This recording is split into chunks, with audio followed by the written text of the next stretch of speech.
School is crazy busy, and sometimes the only manageable thing about it is the fact that it doesn't happen every single week of the year. It also usually happens in waves. It starts out nice and slow and mild, and then slowly it accumulates and snowballs, and then it finishes off with this big test at the very end. And sometimes there's a little breather in the middle.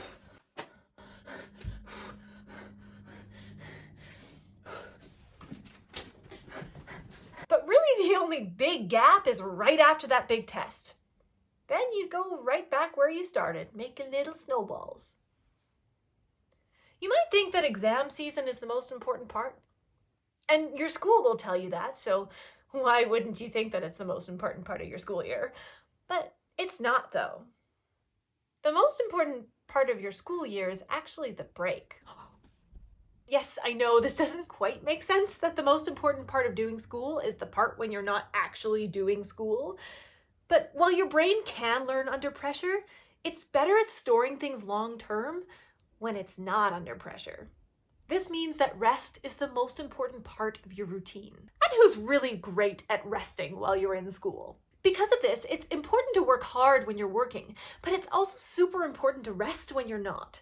So what's the secret to success at school? P.S. That's really hard to say.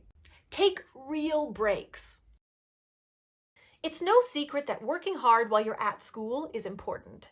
But did anyone ever tell you that it's also super important to not work hard at schoolwork every single minute of the year?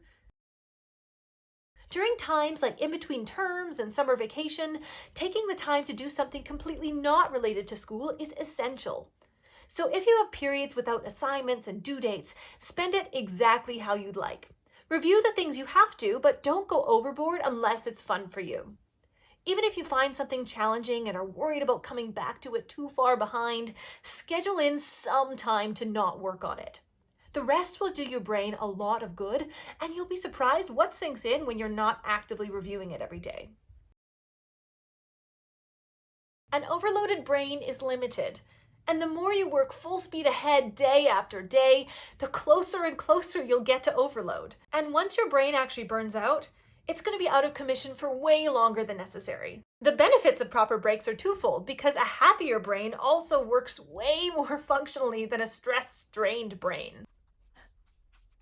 I'm not sure if this is a revolutionary concept, but breaks from stressful situations tends to increase happiness in the brain. Do I need to cite that one down below? Yeah, pretty sure I should get an award for that one. Now, before you go, I'll just work half as hard and get stuff done slowly. Remember also that your brain isn't good at multitasking, so it's better to work really hard and then unapologetically rest than it is to just sort of half and half work, but kind of not.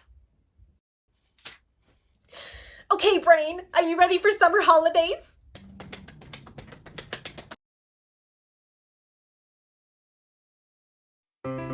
If you'd like to support this channel, don't forget to subscribe and check out my Ko-fi link below.